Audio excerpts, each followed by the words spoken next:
What's going on? What's going on? It's your boy Ace Metaphor, and I'm here with Miss K Love, the poet. How you doing? You doing all right? I am super fantastic. All right. Do me a favor for those who do not know you. Can you tell us a little bit about yourself?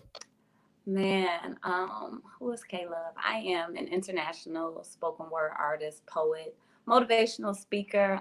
But greater than that, I am a mentor, mother of the South Side of my city, a children's book author. I just be writing and stuff. Hey, yeah, there it is. Then there it is. Children's book author. All right. So I'm about to invite everybody in. So we already live on Facebook. So what we're gonna do is get right into this conversation. All right, K Love. Yes, let's get into it. All right. So look, check this out. If you guys want to be a part of this conversation, I want you to do is drop your question below. The topic, K Love, is how to heal and remain hopeful while single. Mm, And I know for a lot of people it gets rather difficult. It's a little more manageable until you start to look at your friends, get paired up and you look at yourself and you're like, man, I'm just chilling with my dog and my pillow. So before we field questions, what is your initial thoughts on that topic? I think both of them go hand in hand. Um, as you're healing, I think your hope can increase. It should increase if you're doing it right.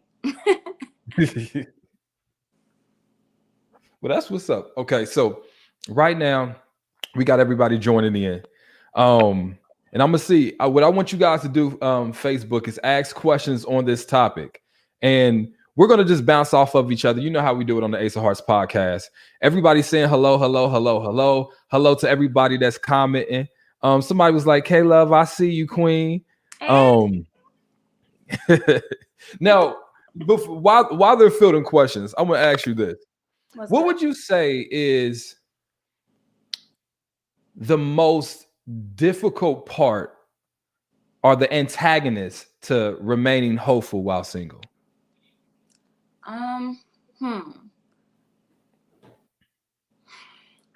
I think the most difficult part is not allowing yourself to dwell on what didn't work. Mm-hmm. Yeah. Every now Yeah. and again, you'll catch yourself going back in that bag, going back in that bag, and going back in that bag might be just rehashing it over and over and over again, or it might be literally going through the, well, what if maybe that person wasn't that bad? Maybe it was supposed to work. Maybe I could have done something. I think that is the most difficult part. So what is something a person can do to cope? I mean, like if you're having trouble, you know, without like having trouble moving forward from those relationships that honestly probably wasn't for us in the first place, but you having those thoughts of regret or you having those thoughts of maybe texting that person just to see how they doing. What are some things people can do that are healthy coping mechanisms or the things that you have done in order to not regress back to despair when it comes to your singleness? So so funny that you said that. So recently, as recent as November, I decided to block and delete exes that I did not form a real friendship with after the relationship. Now, I don't think I have bad relationships. I don't have any exes that are anywhere hating me or anything like that. Uh-huh.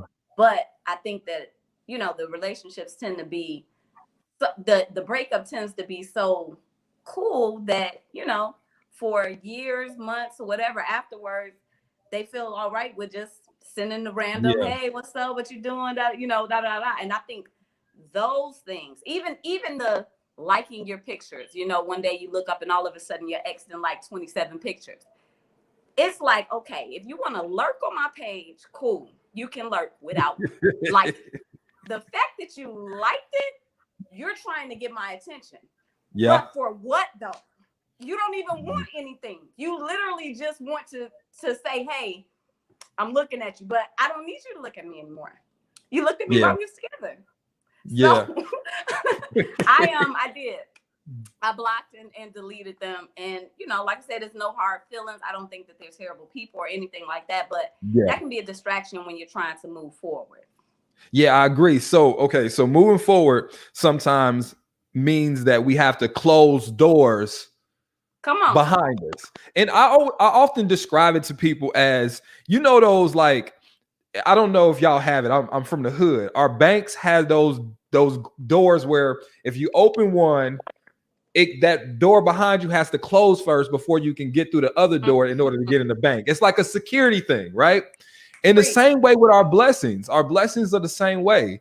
Sometimes a door behind us has to close for us to be able to open the door in front of us.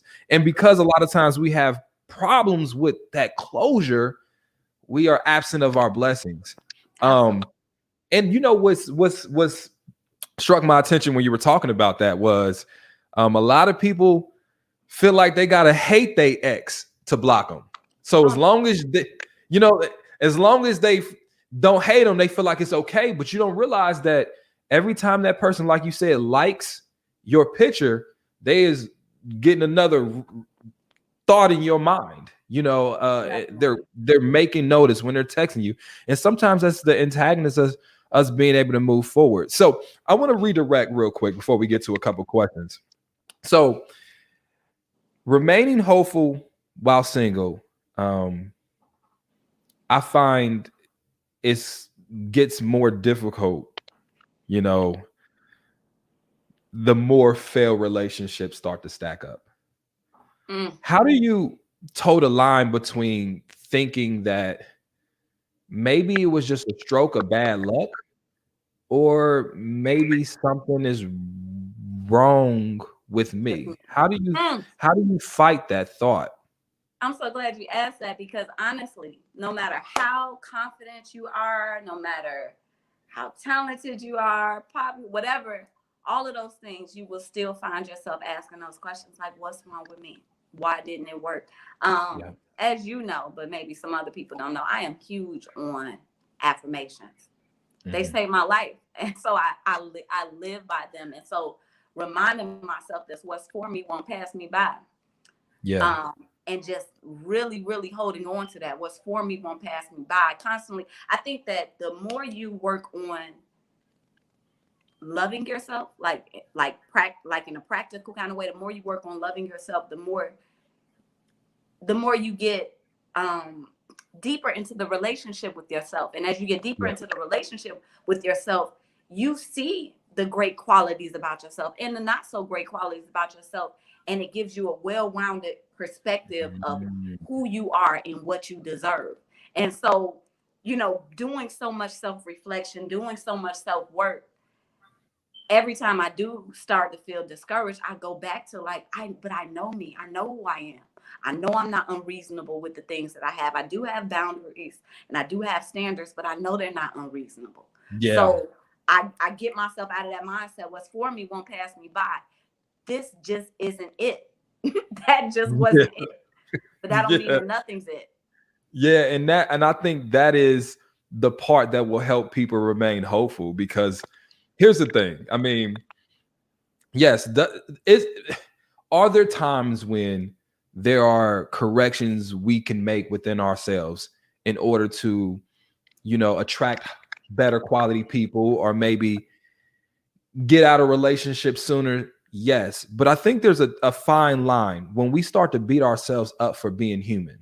I Mm-hmm. know for a fact that if you had to do it all over again, you probably wouldn't actively love that person as long as you did.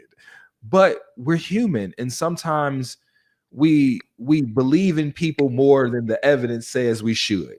Sometimes we stick around a little bit longer than their actions and deeds suggest we should.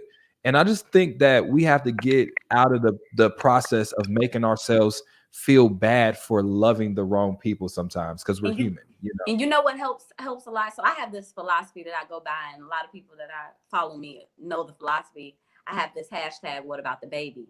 And so it's Uh-huh. this concept of if you want to learn how to love yourself better, begin to treat yourself like your own newborn baby. And so I started this concept 32 going into 33, and I'm 39 now. So you're looking at 7 years of grounding into this concept. And so at this point, I really am my own baby, like Yeah. literally in every sense of the phrase. And if you think about it, how would you treat your baby if your baby made a mistake? If your baby made 5 mistakes, you're Yeah. you're not going to disown them or be like, okay, well, you don't get to go out never again. No, you're going to forgive them, and you're going to nurture them back into the right path again. Yeah. And the more time you spend with yourself and the more time you work on loving yourself, you learn how to give yourself that same type of grace, that same type of forgiveness, that same type of Yeah. compassion. Ain't it crazy how quick we are to want to forgive others and how slow we are to forgive ourselves? It's so sad. It's so sad. Yeah. I give this analogy like, okay, say you drop your 3-year-old, 4-year-old off at daycare, and you come pick them up, they're in timeout. And you're like, hey, why is my baby in timeout? They're like, oh, they were throwing blocks at Timmy. You're like, oh, okay. You get them in a car. You're like, hey, don't throw any blocks at Timmy next week. Everything should be good. Mhm. When you come back 2 weeks later and your baby's in timeout again, and you say, hey, why is my baby still in timeout? And they say, oh, well, you remember 2 weeks ago when they were throwing blocks? We just decided to keep them in timeout every day since then. You're Oh, I going know. to flip your lid. Yep. Yep. But how often do you put yourself in timeout for something that you did? And you just Yep. keep putting yourself in there. Even you're not giving yourself no time to learn or to forgive yourself, no second chances. You wouldn't do that to your baby. You can't do that to yourself. Woo-wee. Now we talking. Okay. That is wow. That's a good that's a man. That was really good. All right. But that is, I feel like that's what we do. Why, let me ask you this. Why do you feel like we tend to be harder on ourselves than we are with maybe our spouses, our exes, our people we were in relationship with? Lack of self-love, lack of self-worth. Mhm. That honest to Yeah. God, like I can honestly say, as and I mean this in the humblest way, as amazing as I know I am, I have Mhm. been in relationships where, if I'm being honest, I thought he was better than me. I thought he Mhm. was better than me. I felt lucky to be with the person. Um, Yeah. and looking back, it's like I know that there was some type of flaw in self-love. Why didn't I think that much of myself? Why didn't I think it's nothing wrong with being happy to be with someone else, but you should know that you're of equal value to them and not Yeah. lesser value. Yeah. But a lot of times we do that, and I think a lot of things cause it. I think, sometimes it's our backgrounds that we come from, especially like just speaking from that of a Black woman, man, just this self-sacrificing kind of love that we've been taught. This never mind yourself is for Yeah. everybody else, serve everybody else, give everybody else. Sometimes it's the religion that we come from. If you're constantly hearing how worthless you are and how you don't deserve and so on and so forth, that's got to play a part at some point in Yeah. how you're dealing with yourself and why you don't think that you deserve the same love and compassion that you give. Yeah. Yeah. And I agree with you too, because I always feel like the way we treat ourselves is how others should understand how we want to be loved. Like Absolutely. if you're not eating steak, I mean if you're eating steak every day, they should know that if you treating yourself to steak metaphorically, not just, but metaphorically you treating yourself to steak, they now know that you like steak and maybe I should treat this person to steak as well. But sometimes the way we treat ourselves isn't the right way. It isn't exemplary. And so now when people are treating us the way we treat ourselves, um, it almost gives them permission to, if that makes sense. So my question to you is this. I agree. My question to you is this. If the way we treat ourselves is an example as to the permission we are get sometimes give people permission to think it's okay to treat us a simpler way, what are some things we can do with our self-confidence and our self-esteem to be more assertive with how we expect other people to treat us? And this, I know it's gonna seem like I'm saying the same thing over and over again, but I'm honestly grounded in this principle. What about the Mhm. baby? Yeah. I wouldn't let you treat my child like that. Yeah. I can't. I can't let you treat me like that. And I Yeah. and the good thing, when it's like, it's something about when you do something for your child, you do it so unapologetically. It's kind of like, well, this was my baby. I know I don't have biological children yet, and you don't either, but I'm sure you've seen, like, I got friends, they're so funny acting about their babies. Like, you Yeah. can't like breathe on their children the wrong way. And when they have to say no as it pertains to their baby, they're unapologetic about it. They're like, hey, I can't make it. The baby come Yep. first. That's Yep. my mindset with myself. And so I don't beat myself up about saying no or setting boundaries or any of those things, because at the end of the day, I am my greatest responsibility. My greatest responsibility. Yeah. If I believe I'm such a great person, why don't I deserve to be served by me in the same kind of way? You Yeah. know what I mean? Yeah. Yeah. And so just really, really get into a place where you are of some importance to yourself. Like, we talk a lot about self-love, but where's the self-consideration at? Like, that's a big thing. Like, how often do you stop and be like, hey, how does this make me feel though? How is this Yeah. going to make me feel? Yeah. And right when you get uncomfortable about asserting yourself, think, well, if this was my baby, I wouldn't shy away from saying something about this type of I'm my priority. So let me step up and say, no, you know what? I'm not going to be able to make that. Or no, you know what? I'm not going to be able to subject myself to that because I'm important to me. Yeah. Yeah. And I think we have to get to a point where we're okay with, and Kay, I don't know if you hear it's some do you hear like a little noise in your speaker? Just a little bit. Yeah. I was trying to see how I could adjust that.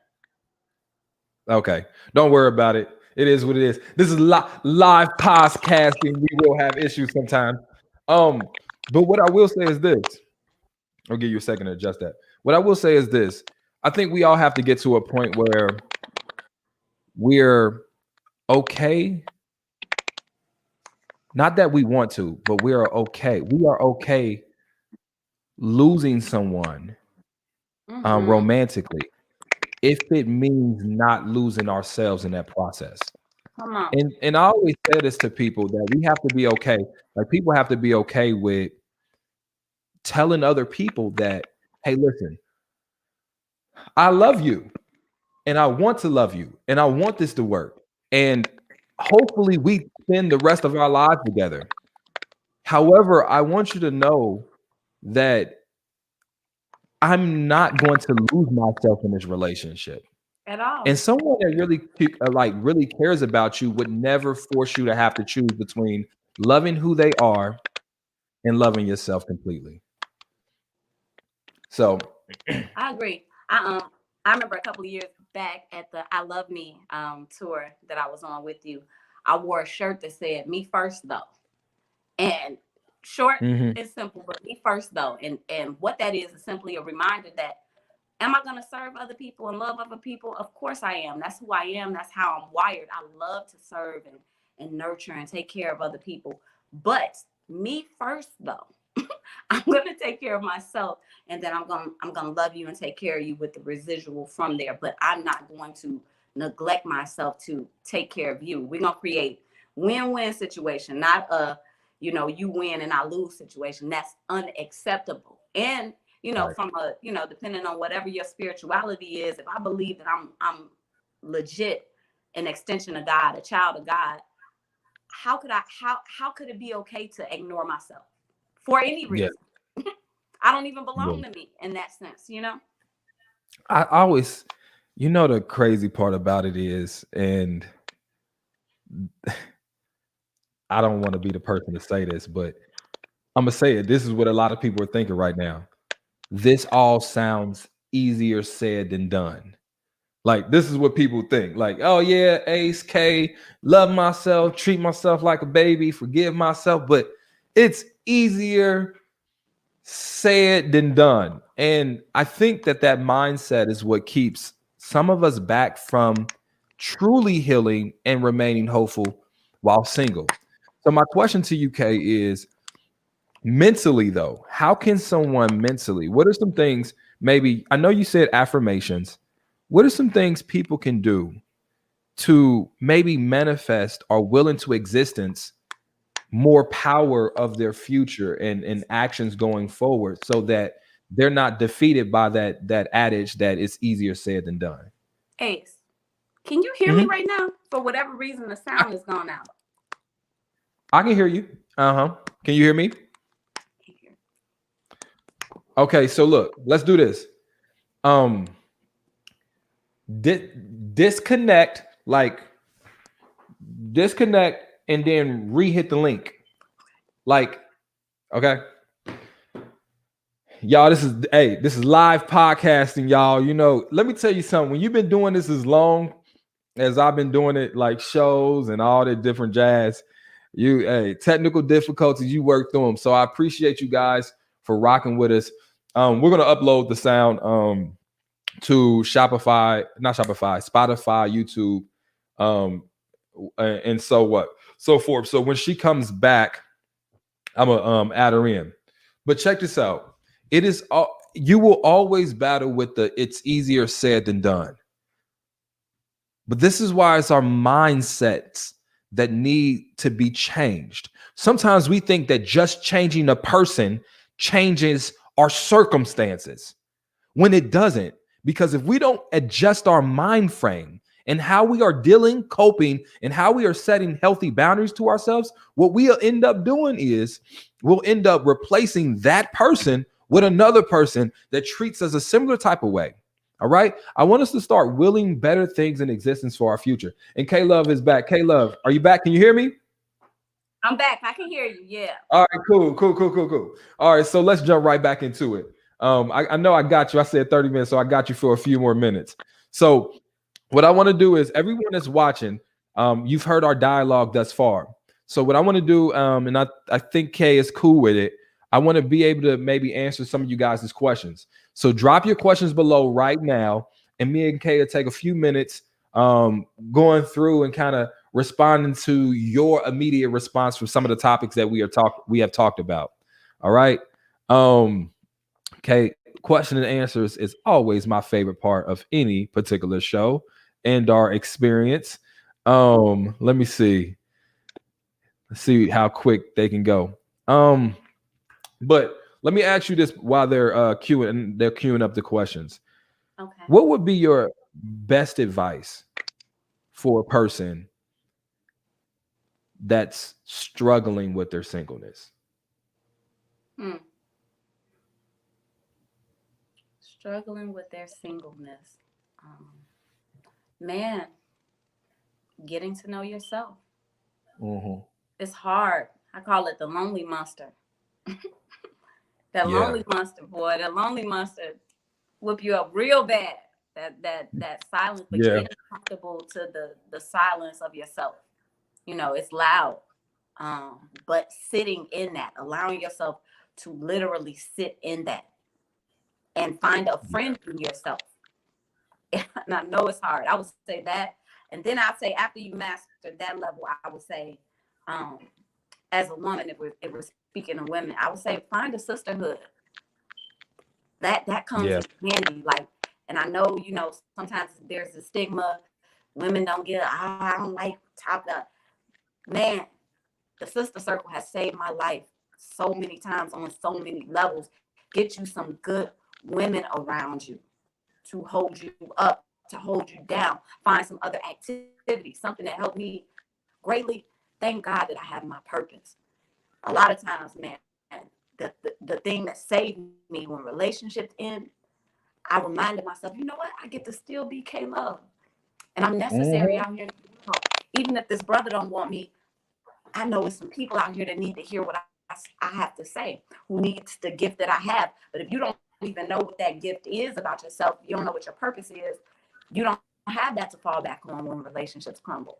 So, sister, I would say that long time sister circle and finding your purpose. Okay, I like those. I like those. All right, so I have a question here.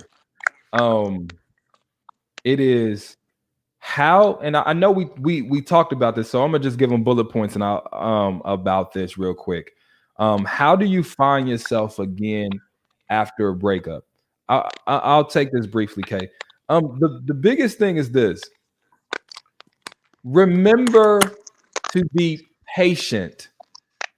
Rome wasn't built in a day, nor will your heart be put together in a day. It's just going to take some time.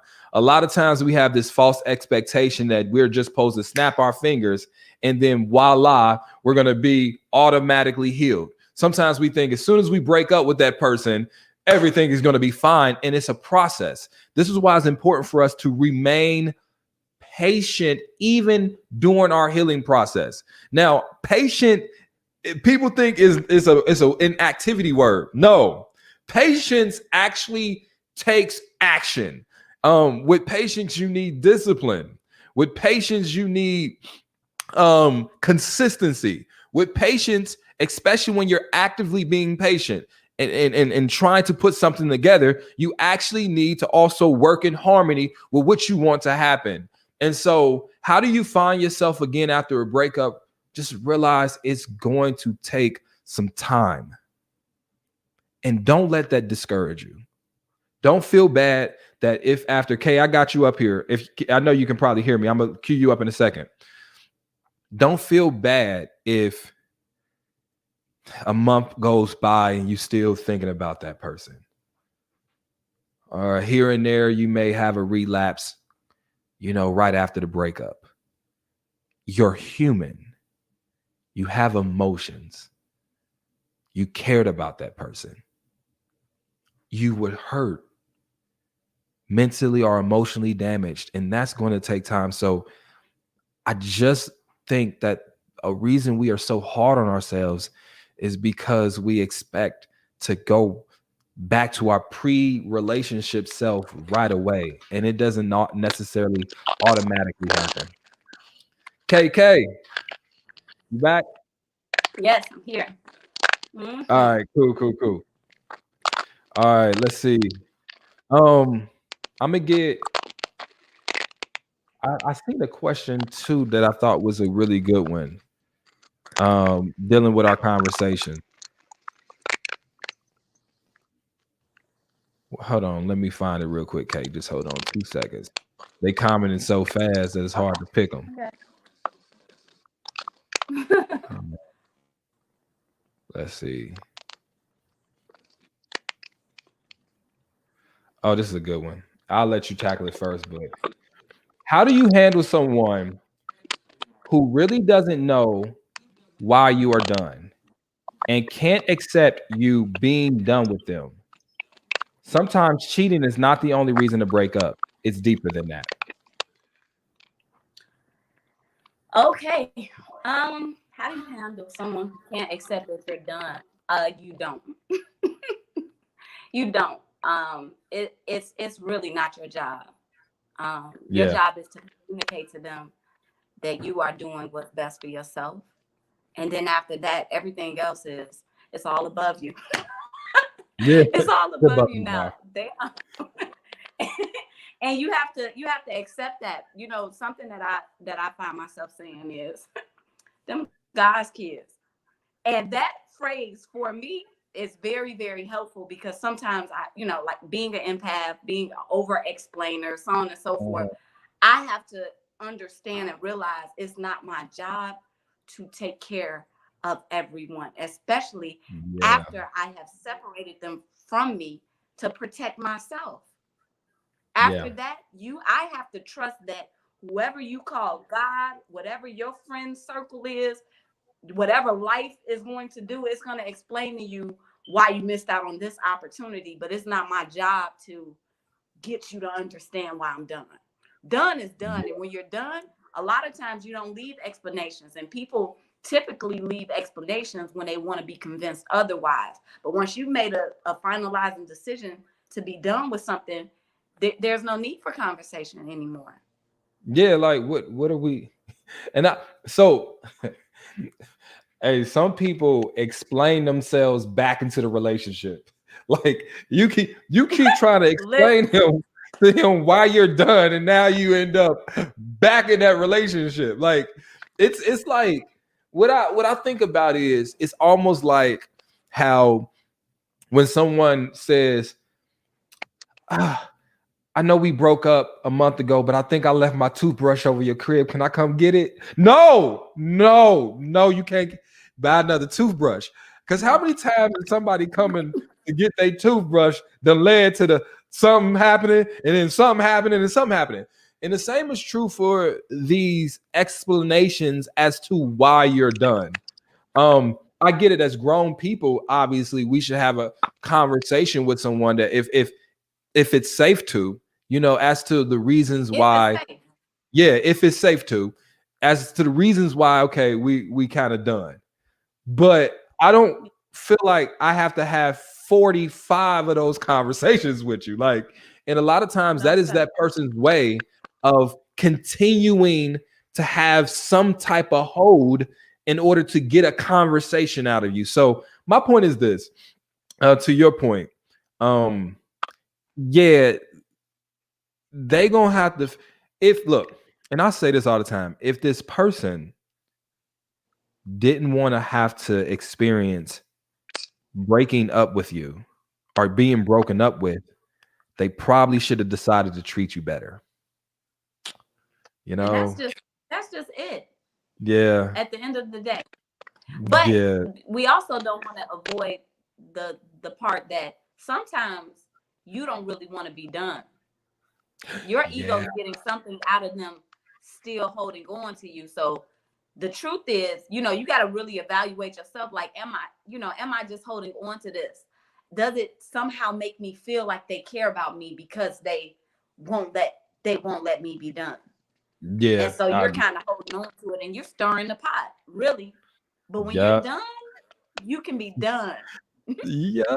So I've had conversations with people that like they it sometimes isn't the other person. And this is how confusing this situation can be, because sometimes it's not even the other person that's been broken up with that's seeking what is it, clarification. Sometimes it's, let's say you broke up with somebody but you don't want everyone else to think it was your fault that the reason was done, like you're done, and you want this person you broke up with to know it's their fault instead of your fault. Sometimes people go out actively out their way to keep trying to break. Now this is not what the question, but I've coached people and I've had to say to myself, why does it matter if he thought it was your fault or not? Like, why is it so important for Wow. you to prove to him that it was his fault as to why you broke up? Like, and sometimes we get into that. And I'll tell you this, even the most non-petty person, for a millisecond, not, it don't, some people don't act on it, but after a breakup, for a millisecond, you think about some pettiness, right? And sometimes if you think about it, you start dwelling on it. And sometimes the goal of a breakup turns from healing yourself to hurting another person. Like, and I know I'm getting off subject. Okay, I talk, but like you Agree. break up with this person, and this person breaks up with you or who whatever, and now you want them to experience the hurt you felt when they were treating you bad. So now these conversations aren't a healing breakup conversation where you're trying to encourage that person and give them a little pep talk into singleness. Now it's, you was this, you a narcissist, you this, and you this, and you this, and you deserve this, that, and other. So I just want to just tell people and encourage people, whatever your reasoning is, to continue having conversations, I guess, with someone when you're breaking up. I hope it's with the effort to heal, find closure, and not to hurt or to delay that healing. And I think you have to ask yourself, if someone isn't willing to accept what you say the first time, what makes you think they're going to accept what you said the fifth, the sixth, the seventh, and the eighth time? So that's just my, now, Kate, I think whenever you free, we should do this again. Yeah, let's Um, do it. because I'm gonna listen to the sound and see how it sounds. Okay. But if not, let's just do it again. And you know, cause this was fire. So I'm gonna listen to the sound and see how it sounds. But if not, we'll do it again whenever you free again. All right. Okay. Sound good? Yeah. All right, cool. I enjoy talking to you so much, K Love. And before I go, I want to make sure I get this right. So your Instagram is at K Love the Poet, right? Yes. At K Love the Poet. And your website That's on is all platforms. okay. And what's your website? Do you have one? A K Love event. KLoveEvent.com. Yep. All right, so we got K Love and K Love. Oh, did I? Oh, hold on. Let me get that right. AKLoveEvent.com. AKLoveEvent.com. Okay, hold on. Yep. We do it. Okay. At K Love the Poet. And then the website is A as in the The Apple, letter A. K Yep. Love Event.com.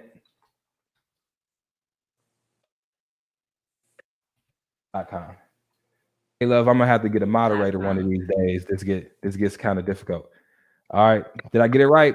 At K Love the Poet is a social media handle, and then your website is right there, right? Yep. You got it right. All right, listen, I'm gonna get a moderator at some point to help me Yep. do this. Now that I'm starting to do interviews, it's harder to do all of it at once.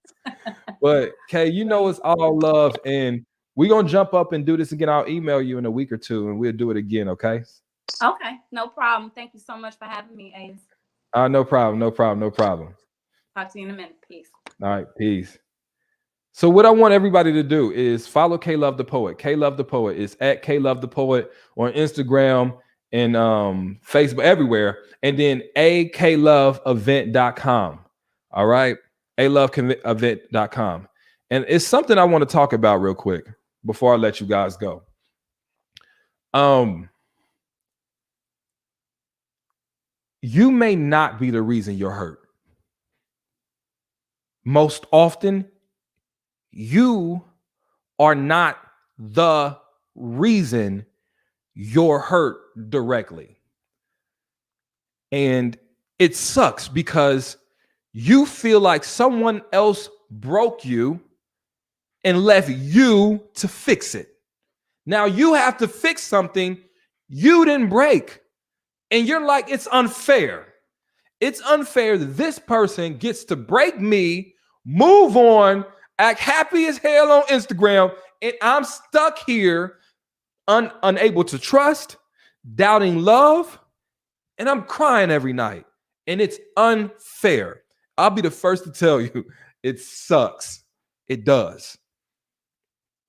But also, because I'm Uncle Ace, I'll also be the first to tell you that it was always your responsibility to protect yourself, even when you were with him. When someone says lower your guards and let someone in, it doesn't mean that you still don't have your castle guards inside there. you lowered the castle wall so they can get in, but I still got a security system. You know what I'm saying? There's still a security system in here.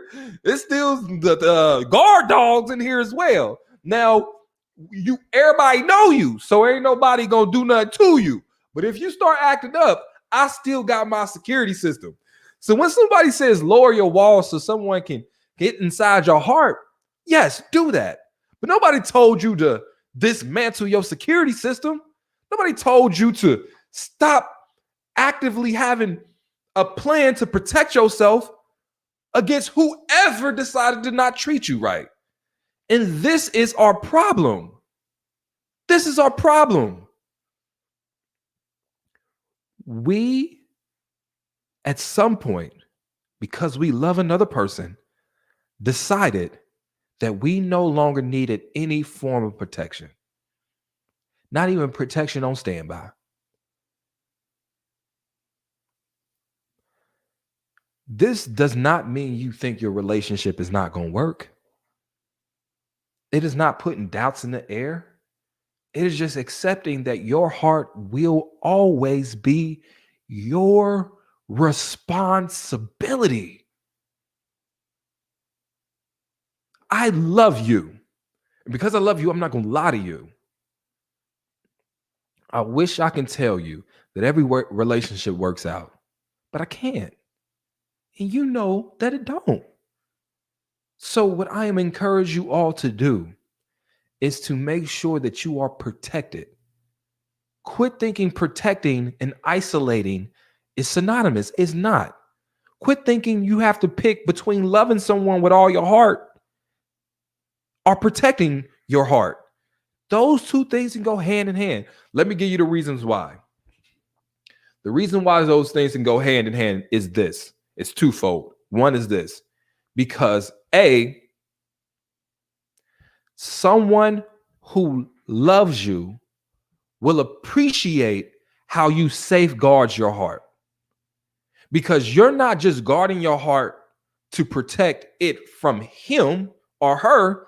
You are guarding your heart to protect it from fake friends, adversity, trials and tribulation, the devil, misfortune, depression, sadness, bouts of low self-esteem.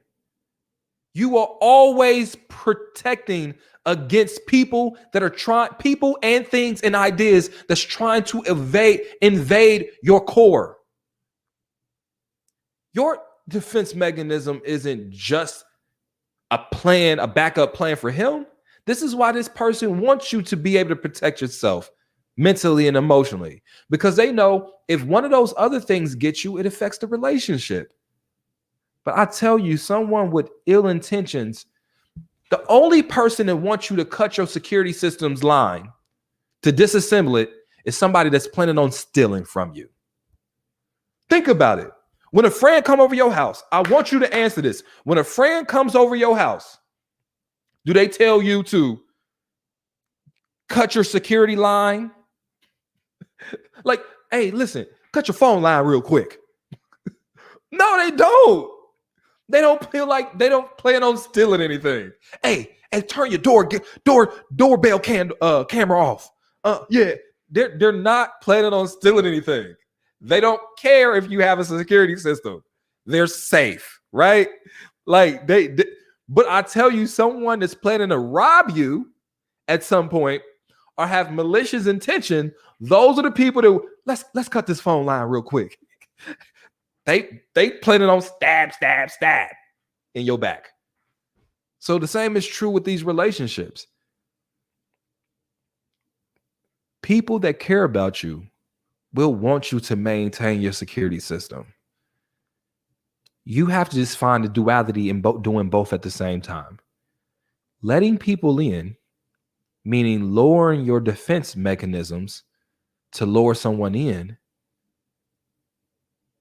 but maintaining them just in case you have to use them.